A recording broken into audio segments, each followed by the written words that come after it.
Hey, what's going on, guys? Welcome to another edition of FHW Radio. I'm your host, Angry Jim. I'm here with my co-host, Flyers Jack. What's up, Jack?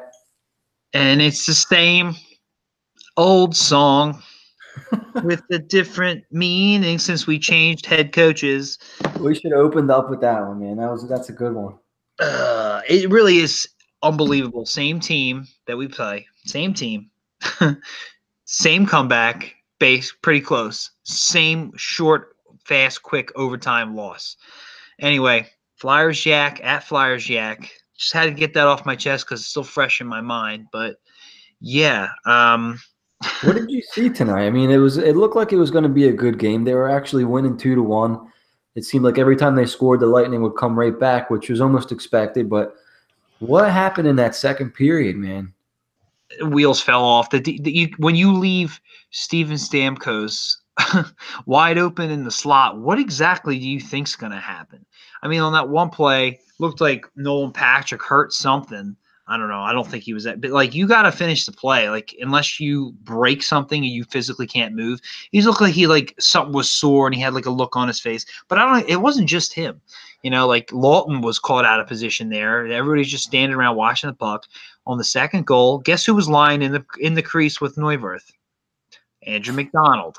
Can I say one more thing about that second goal? Like, did you see Dale Weiss's positioning? Like, what was he doing? They don't know. They get caught standing around looking way too often. That MO has not changed. And, you know, it's not even just the defense. Sometimes when the forwards back check, like, they're just lazy at times. Like, they get caught staring a lot, you know? And that's what I was getting at with Lawton, and you are with Weiss. And that's what happens. You can't do that to a team like this who is an offensive juggernaut. Like, they will make you pay. Not only that one Stamkos goal, Neuwirth had no shot. He was pretty quick between the pipes today, and that one, he couldn't even get over for that one. He made some good saves. And I'm the first one to criticize Neuwirth because of his injuries and among other things. But he looked great against the Rangers. I'm glad he got to start tonight because I don't want Carter Hart getting lit up tonight. Because you know exactly what's going to happen. This defense is going to hang him out to dry, much like they did Neuwirth. Yep. And he just had a bad sequence in the second period where they were just getting tossed around. Like, they got caught staring. Like, they just were playing lazy defense. And I'm glad Scott Gordon was able to, you know, at least wake him up for the third. I saw him on the bench. He's very animated. His hands aren't all over the place, but you can see him. He'll start talking, stop, and then start talking again. Stop and start talking again. Like, every time I think he's done, he, like, thinks of something else he has to say, which is great because, you know, Hacksaw would just cross his arms and walk back and forth on the bench, you know. So can you imagine a coach actually coaching? Yeah, that's what I mean. Yeah, that's what I'm getting at. And even the overtime thing, it was a bad turnover by Giroux, but he quickly got back into position. I hate to say it, but Neuwirth should have had that one. He's shooting. Yeah. I mean, unless he was screened, which I don't think he was. It wasn't a point blank position, you know. I'll give him a little credit because I think it was a pretty nasty shot. I think there was a guy skating by, and the shot went behind the skater. I feel like every goal Tampa Bay scored, with maybe the exception of one, was like a sick shot. Well, both Stamkos goals were the one that and the Kucherov goal was. They have some tic-tac-toe passing, and their guys finish. They can finish. So the only goal I didn't like, I can't remember the first one. The second one, I just seen McDonald laying in the crease with Neuwirth. It's like, just makes me laugh. Like, but they're gonna look like really nice goals when Stamkos is left alone in the slot like that. He's gonna make your backup. Neuwirth, we don't even know if he belongs in the NHL anymore. It's gonna make him look pretty damn silly. But speaking of nice goals, Giroux had a real nifty one. He went through 3 guys and then beat Vasilevsky. Like, he walked right around there. What's his name? Ryan McDonough. Yeah, he made them all look silly. I mean, even Vasilevsky's like what? He's top 3 in the league right now. Yeah. But then they've challenged it to see if it was offside, which I didn't see what they were looking at. It didn't look enough to overturn, and then you take a penalty on top of that. If the Flyers' power play was any good, we might be looking at a different game here. Hey, can you not challenge an offside before a penalty? Why didn't the Flyers challenge that? I think it's only for a goal. Only for a goal, okay. Yeah, because it's kind of like in football, you can't challenge like a penalty call. No, Yeah, I get that you're challenging the not because the if it was penalty. offsides, the penalty never happens. Right, but they know that the only reason you're challenging the offsides is for a penalty. It's not to overturn a goal; it's to overturn a Right. penalty. So Right. I guess they got to draw the line somewhere. But yeah, that was annoying. That was definitely annoying. But they did kill that penalty. Um, so that was tonight. Typical, no change there. But Scott Gordon overall, he's 3-1-1 since he took over. Win against Detroit, win against Nashville, loss against Columbus. Impressive performance by Neuwirth against the Rangers for Yeah. that 3-2 win, and then a typical performance tonight. I mean, this is what they do. It's a high scoring affair. Usually the last two times tonight and the previous, they have been playing big time catch up, and then just completely disappear in overtime. But anytime they play this team, it's a high scoring affair. It has been for years.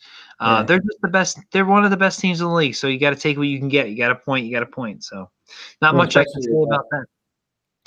So let me ask you, where are you at with Scott Gordon right now? What are you feeling on the players, on the penalty kill, the power play? Like, where are you at? I like what I'm seeing. I mean, first 5 games you go 3-1-1. The team has some life. There's still some lapses throughout the course of the game, but I feel like they're not as long. They're almost. It looks to me, and you could tell me if I'm wrong, but they're giving effort from the start to finish. Whereas before they would go long stretches, even periods of the games, like where they just don't show up. So I think they're watchable to me right now, where I can watch an entire game. Like even tonight, they were down 5-2, and I still sat there and I watched the entire game. Like you just felt like as soon as we scored, it was like, okay, they're gonna come back. They'll probably lose, but you still wanted them to win. So for Scott Gordon, I really like what I'm seeing, and I mentioned a couple times earlier on other podcasts, his experience with the Phantoms really was appealing to me, having improved in each year. If he continues to do well, I think I could see him finishing out the season for sure, at least, if not another year. I know that's a little too early, but I like what I'm seeing. I like what I'm seeing from the players. Maybe Fletcher makes a move. When does the trade freeze stop? The 28th? I think it's over now. I think Oh, they're it's good. over already. Yeah. Okay. So I would like to see how he does with maybe a couple moves to the roster, because there's a couple guys that I feel that still aren't pulling their weight even with the coaching change. Like, who are you looking at? Voracek for one, still isn't really doing anything for me. Who else? I mean, Andy McDonald's obvious, but he is what he is. I don't think anyone's going to take him on. Wayne Simmons still, and I love Simmer. This isn't even just that he's on a 1-year contract, but I'm still not seeing like what you want to see out of Wayne Simmons, So Voracek, Simmons, McDonald. I think even though I would like to see what they could get for Gostisbehere, I still think it's too early to move him, because I think he is a dynamic offensive defenseman, and they don't just grow on trees. So I think it's too early to move a guy like Ghost, but for sure Voracek, Simmons. If you could somehow move McDonald, go ahead if you want to take him. That'd be something. But yeah, I haven't really been reading up as much as on trade rumors or trades. How about you? Have you seen anything? Well, the most recent thing I've seen is they're still talking about goaltending, and it comes down to the three names that I've read. Well, four. Jonathan Quick, which we heard about, which I don't think they should do that. You have Carter Hart coming. Jonathan Quick's got like 4-year deals at like $6 million or something around there.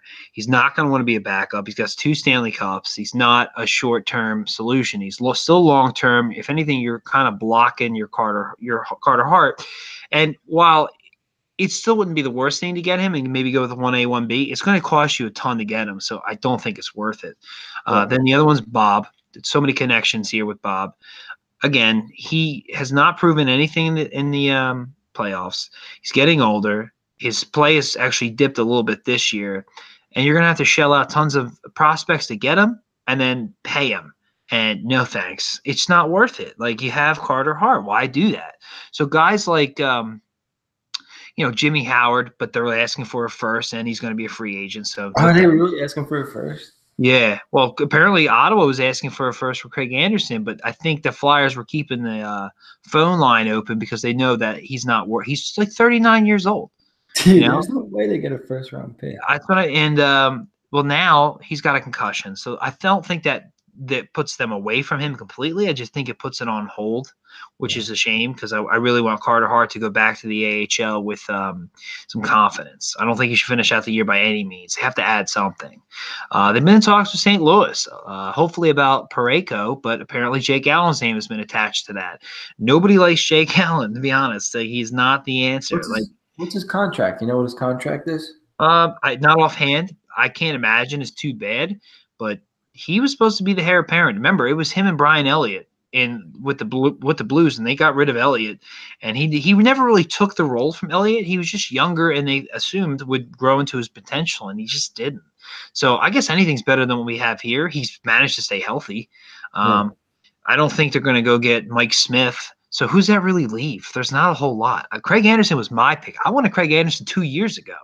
When I found out his wife had – it's going to sound kind of screwed up, but his wife has cancer, and their treatments were like here in Philly, and they loved the area from what I heard. I'm like, this is a match made in heaven. Go get the guy. Yeah. And they never even kicked the tires until 2 weeks ago. Come on. You could have avoided so much shit, but that's the Flyers. So outside of goaltending, Parayko was a defenseman. Other than that, I haven't heard much yet. I think they're focusing on goaltending before they go anywhere else. So as far as us trading anybody out, and these aren't rumors I had. Well, first, I was going to ask you, since Scott Gordon took over, I made a quick list of good, bad, and basically the same from the Hackstall era to this early Scott Gordon era. What players have you seen any change in certain players? Are certain players still good? Are they bad now? Or are they still the same? So off the top of your head, have you seen anybody play better under Scott Gordon in these 5 games? Let me see who stands out specifically. Travis Sanheim stands out. Well, he was playing well, but I have him on my list too because he has been playing well. I think he might. He's going to be good. He's going to be a damn good player. I really think they need to not trade him. That's what I'm worried about. You're going to trade Sanheim for Quick, and then it just fucks your whole. Oh, there's the first F-bomb. Part of this is injury, but I think JVR's played better. He's starting to put the puck in net. Yeah. He doesn't have some turnovers, and he's a little slow, but he's scoring. So I think overall the goaltending's been a little bit better, and Hart obviously was just skill, and the defense kind of held up a little bit. But Neuwirth, for giving up 6 goals, he didn't look that bad tonight. He got hung out to dry, and he looked great on Sunday. Sunday may have been his best game he ever played in his career against the Rangers. So far, 5 games, goaltending has picked it up. I think Giroux's the best player in this team, and there's a huge gap. It's Giroux, and then some guys might get there, but right now it's Giroux, a huge fall off, and then everybody else. And we're gonna miss him when he's gone. He's one of the most underrated players in Philly in all sports. And this team would have 5 wins without Claude Giroux. What's that? This team might have 5 wins without Claude Giroux. It's the truth, and we're just it's been said before, just wasting his career. And just see that he only makes 0.25 more than Voracek. It's wow, he should be making 9.5, and Voracek should be making 6. The only other name I have on there is Raffle. He's finally started to score. I don't know if that has anything to do with Gordon, but I figured I'd throw it out there. Scotty, so a lot of the players. Lauren looks good. He was playing well before, but he's standing out to me a little bit more. Well, he's on my same list. Although defensively, he's starting to make some mistakes. It's unless he's on the penalty kill, a 5-on-5 defense, he gets lost sometimes and doesn't pay attention. Is Wheel on the team anymore? I swear I'd never see the guy's name. Nah, he's been scratched. I'm okay with that. I'm okay with that too. And somebody put a funny tweet. It was Wheel equals Atkinson equals another irrelevant Flyers player equals who the hell cares. I saw that one actually, and it's so true. Well, that's why it stuck out to me. I was like, this is kind of true. Like, here we go. I mean, I think he has a higher ceiling than Jake Atkinson, but still, like, the results aren't there. Gudis has been roughly the same. Hag, I said he was the same. He had a goal tonight, so that obviously makes him a little bit better. But I'd say he's roughly the same. Simmons is the same.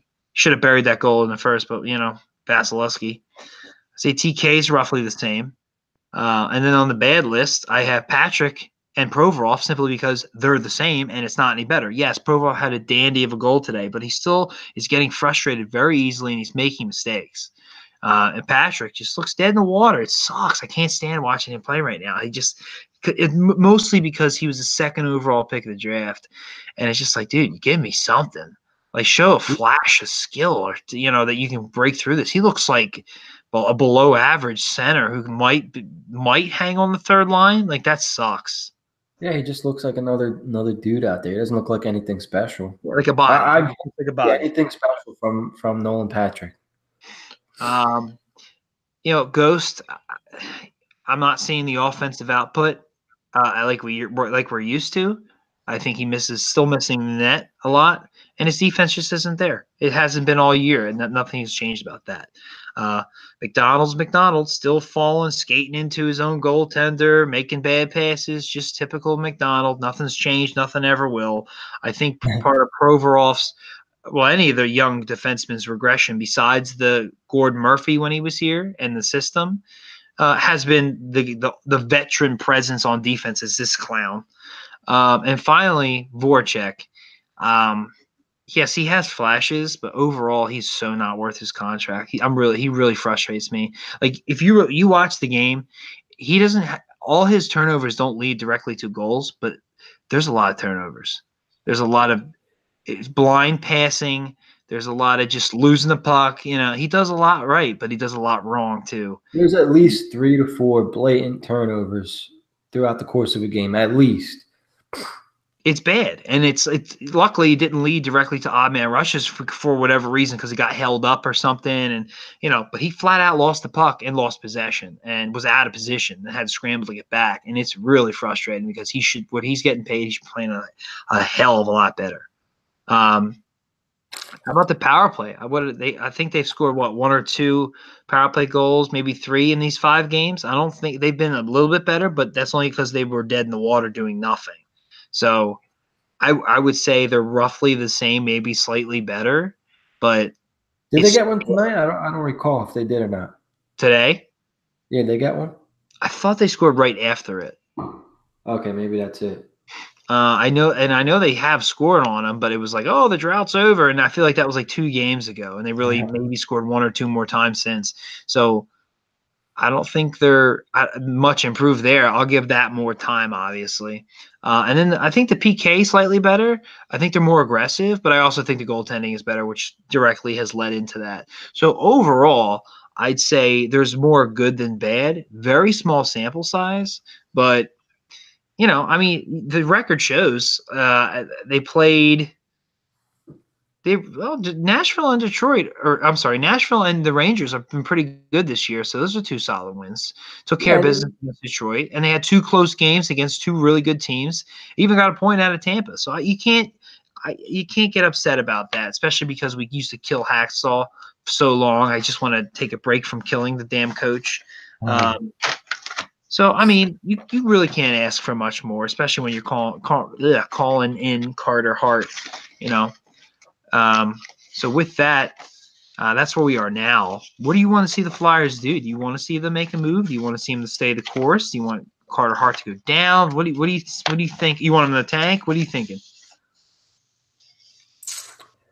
I still want – see, every year I just want them to make the playoffs, but you know that if they make the playoffs, they're not going to do anything.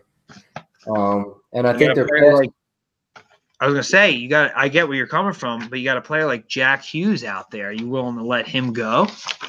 Yeah. I mean, you might not get him, but you want a shot at a guy like that if this team needs a player like that.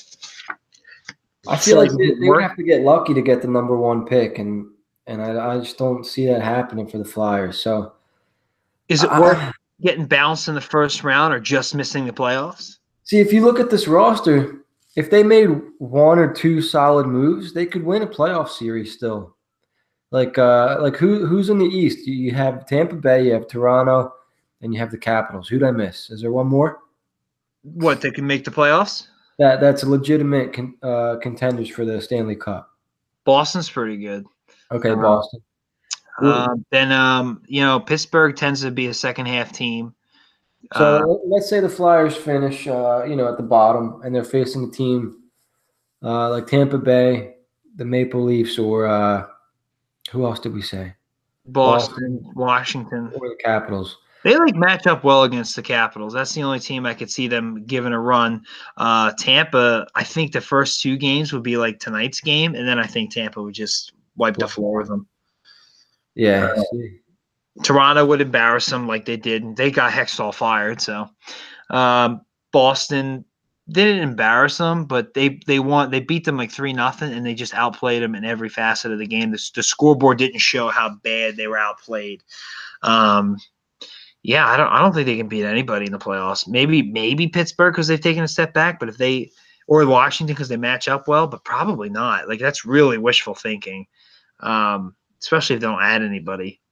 So it's like, and then say you do get by the first round, you're gonna beat the next team and the team after that. There ain't no way.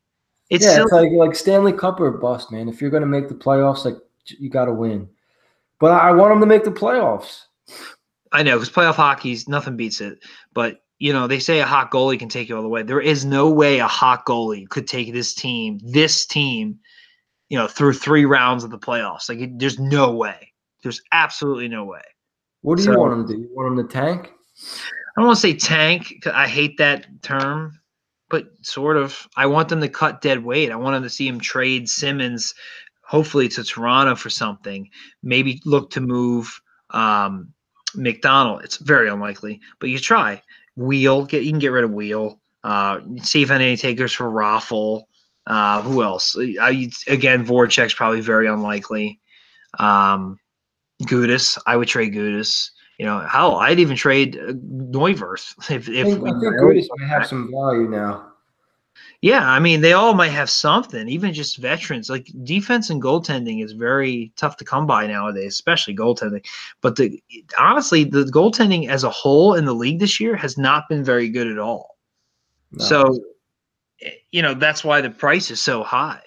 And then defense on top of that, they're always premium. So, you can probably get something, move some salary, move some guys up, maybe see what Felipe Myers had, maybe call it Mark Friedman. I like to, have a shot at Jack Hughes, clear some salary, get some assets back, see what you can do, and then play some kids, see what you got. Give them some tryouts, and give them a cup of coffee with the big club. I don't see why not. And then then say you finish as like the 5th worst team, get lucky in the lottery, boom, you have Jack Hughes. If you don't get Jack Hughes, there's going to be other great, really good players at the top of the draft, So instead of going for it, drafting like 17th, getting who knows what, you can get another Scott Laughton there for all you know. And then you really have no shot at the playoffs. You won't get that stud elite prospect in your system to go along with everything else. And you're kind of right back where you started, hoping you catch lightning in a bottle with the right goaltender and young guys on rookie contracts and just go from there. So I guess that leads me into Chuck Fletcher at this point, because I want to see what he does. That's what we're asking, what we'd like to see. And it's going to start with, he's going to make a move within the next 3 weeks, I'm pretty sure. I say that because I really want to spread it out the time. But I don't think it's going to go to the trade deadline. So what has been – I mean, he really hasn't done much, but I'll ask you anyway. What has been your impression of Chuck Fletcher, and what are your what do you expect from him, at least this year? So I kind of like his approach so far. I know that they're saying they're trying to make moves and this and that, but – if I'm Chuck Fletcher and I'm taking over as GM of a new team, I kind of want to see what I got. I feel like that's what he did with Hextall. He kind of gave him a chance to prove himself, and he just didn't do it. So when he came home from the trip, got rid of Hextall, he brought up his AHL guy. That to me told me that he didn't have a guy lined up, right? So if he had his own guy ready, he would have brought him in. He would have got rid of Hackstall sooner. But he took the wait and see approach. He felt Scott Gordon could do a better job than Hackstall, and so far he is. As far as the roster, I think he's had enough time to evaluate it. I don't think he's going to make any huge additions to the roster, but I could see him moving like Simmons or a lesser player. I don't think he's going to make a move like Voracek this year. Maybe during the offseason, that would be easier. But I could definitely see him moving Simmons, maybe bringing in a goalie on a 1 or 2 year contract, nothing crazy. How about you? What do you think? Well, I said what I wanted him to do, but I wanted to go over his history because he's not a first-time GM. He was with Minnesota, and I've written down here, and I'll tell you. You let me know what you think, but I'll save drafting for later. His trades, some of his best and worst trades. He was the GM from 09 to April of 2018 for Minnesota. Some of his good trades. He traded a third-round pick for Devin Dubnyk. That's a good trade. Yeah. As you see, he's easily their starting goaltender. He traded Cal Clutterbuck and a third-round pick for Nino Niederreiter. Cal Clutterbuck is what, a fourth-line player? Nino Niederreiter can ride on their second line if they need. He traded a first, third, and a seventh for the Islanders first. They took Calvin DeHaan, where he took Nick Leddy. Nick Leddy is better than Calvin DeHaan. And he got 2 additional picks. That's a bad trade. I wrote that on the wrong side. So some of his bad trades is he traded Kim Janssen, who used to play for the Flyers, and Nick Leddy for Cam Barker. For Cam Barker. It was basically a 2 defensemen for a defenseman. And he I remember Cam Barker. He basically gave up Nick Leddy. Cam Barker didn't play much after that, so he gave up a nice young defenseman who really carved out a nice career for himself. This one's a doozy, and you tell me whether you think this is a good or a bad deal. I have it on bad, but he gave up a first, a second, a goaltending prospect who really didn't turn into anything, and Johan Larson was a left-wing prospect for a 4th-round pick and Jason Pominville. Jason Pominville was captain of the Buffalo Sabres. He came along for the playoff run. They didn't do much. He re-signed him, and in his first year, he had 30 goals, but then after that, it was all downhill for Pominville. Now, ready for this one? It's a doozy. He trades Brent Burns, the same Brent Burns in the San Jose, and a 2nd-round pick for David Setaguchi, Charlie Coyle, and a 2011 first-round pick. So it doesn't seem as bad as I thought because he got that first, but he traded a young Brent Burns, who's one of the best defensemen in the league over the last 5 years, easily. Setaguchi, I think, was at his all-time. I don't think he ever got much better after that. No, Charlie Coyle's been pretty much the same. Here and the last one, I had to add this one. He traded the Flyers a 3rd-round pick for Darryl Powell. I thought that was hilarious. And there's a trend I'm getting at here. He traded a first, a second, and a 4th, and a prospect for Martin Hansel from Phoenix, Ryan White, former Flyer, and a 4th-round pick. My point at what I'm getting at in these trades here is he's burning through prospects and draft picks to compete, and I hope that's not why they brought him in. Now he has made some good trades, but he trades a lot of prospects. And one more really bad trade. I have it on my miscellaneous for the expansion draft with Vegas. He had a deal with Vegas to not touch any of his defensemen. Instead, he talked them into taking Eric Holla, who's good, and he traded them his 2014 first-round pick, Alex Tuch. I'm not sure.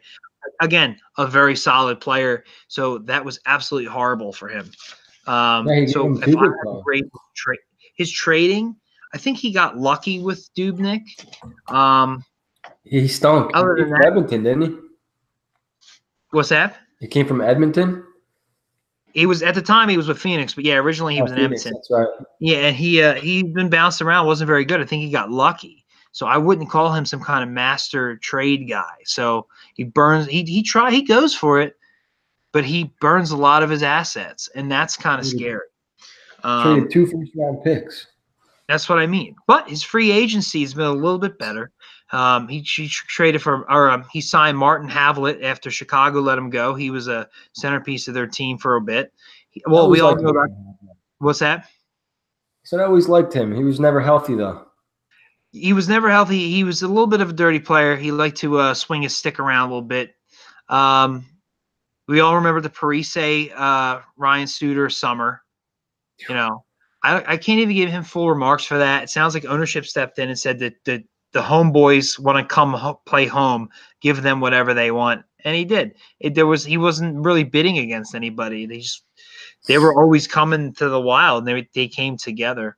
That kind of hand struck him, and I have heard him being defended that because he had these two huge contracts, he had to go for it while they were in like a certain window, and that's why he burned through some of his prospects and picks. But I'll believe it when I see it. His best free agent signing to date, I would say, though, is Eric Staal. He signed Eric Staal after he was traded to the Rangers and released. Eric Staal has been great since. He's like scoring. He scored like 42 goals last year. He's been scoring on a ton this year. Looks great. The only two bad ones I wrote down was Jason Palmaville, re-upping on him. His first year was great. After that, downhill quick. And they ended up trading him back to Buffalo just to clear cap. And he signed Thomas Vanek.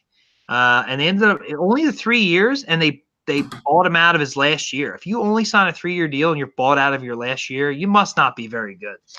That's pretty bad. And finally, his drafting.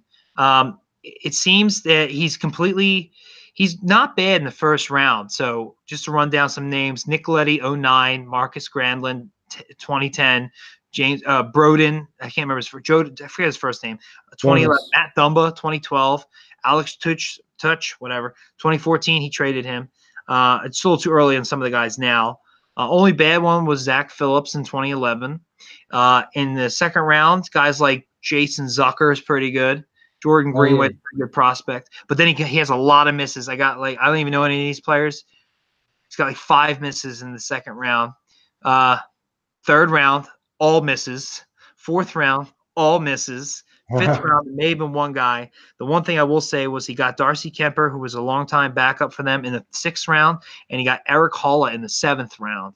But again, he traded him away, or he let him get picked. So he seems to be, if he'll get, I would say there's a 75% chance he hits in the first round, and then it's a complete crapshoot after that. Definitely not like Hextall. So we could trade some of these picks.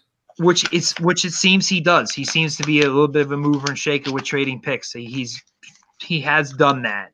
I hope I hope it was more a scouting staff and less Hextall, and they can give him better information, because if he doesn't think he can draft very well, or he needs to draft very well, he's going to just trade the picks. So I'm not too worried about it. So that was a little bit of his history. We didn't really talk about it since we got him because there was so much shit going on. Yeah. But a lot of what I just read to you basically tells me he's got a little bit of Holmgren in him, and I don't see much Hextall in him at all. I just hope he's a lesser version of Holmgren and doesn't burn through our assets just to compete now, which would literally be a bad idea in my opinion. It seems like all's quiet ever since Scott Gordon came up and the team's winning. And you know what? I wonder if they brought up Carter Hart for this reason, because everyone's still talking about Carter Hart. They're playing well, which I think benefits the organization. This way, it takes the focus off, because if they were still losing, could you imagine what everybody would be saying? Oh, when are they going to make a move? They got to trade this guy. They got to trade that guy. That kind of stuff's quieted down a little bit. And then thank God, because I feel like if they had one since Scott Gordon came up, you can't get rid of him. Quenneville's not ready to come in anyway. I still hope that's who we wind up with, but we'll see. But they would have to make a move basically, and they would probably overpay, lose some really nice prospects for God knows what. I mean, you're looking at trading Sanheim plus to get Quick. Or if you go the Craig Anderson route, you're giving up a first round probably give him like a first and a fourth just to quiet the fan base, to show you're, serious. So I'm glad they're winning for that sake, and kind of like get the fans start coming out. Ticket prices have already skyrocketed. It's like the second Carter Hart came up. My dad went to check on tickets. He's like, "Yeah, I want to see the Flyers Capitals game. Like $70 a tickets before taxes." I was like, "Yeah." About 2.5 weeks ago, I bet you they were like 34, some shit like that. Funny how that works. They sold those Santa sacks, man. I told you, Carter Hart's jerseys flying off the shelves. Santa sacks next year. Yeah, they know what they're doing, unfortunately. Yeah, they sure do. At least in that regard.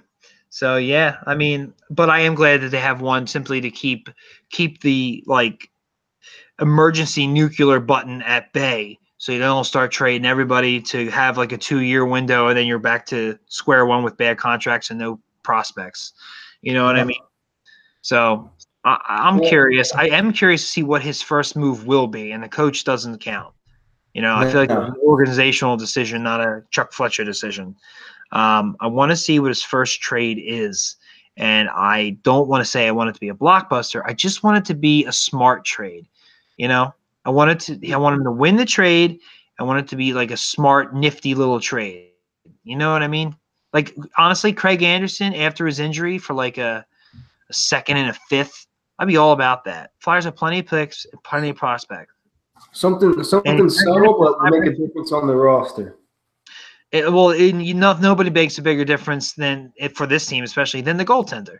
And I say a second, but as long as you keep your first, because it's looking like it's not going to be too high. So yeah, just make a smart move. Tough loss tonight, but there's still time. I think we're going to see something soon. The next 2-3 weeks, something should go down. I think the rumors are going to ramp back up again, especially with the Flyers. So, real quick before we wrap up, did they win Saturday? Did they take 3 out of 4 points in Florida? Carter Hart's probably going to be in net, so I'm going to say yeah. Florida hasn't been too impressive this year, although Luongo shut them down. Well, if we can answer back with Carter Hart, and this loss doesn't look inspiring, but the fact that they came back again and got a point, maybe it could be. We'll see how Scott Gordon responds and has his team respond. So if they get off to a hot start, play smart, stay out of the box, I think they win like 4-2. I think they could. That's a good score. I'm going to agree with you. I'm going to say 4-2 Flyers. I'm down. It works for me. All right. You want to wrap this one up, Jack? You want to take it home? Yeah, unless you got some trade scenarios you want to throw at me that I can punch holes in and ruin your day. I'll do that on Twitter. You can join everybody else. Yeah, be careful. There's some rough people out there. There are some pretty crazy people, man. All right, so we'll wrap this one up. Well, I am Flyers Yak. You can catch me at Flyers Yak. I need all the followers I can get. Other than that, I guess we'll be back next Thursday, I assume. I mean, we could do a little sooner if you want. But, yeah, I'm Jim_FHW. You guys can find us on Anchor on every podcast format. I'll have this uploaded tonight. You could do it tomorrow on your way to work, on your way home from work, whenever you want. We're wherever you need us to be. So have a good night, guys. We'll talk to you next week, and go Flyers. Yeah, baby. All right.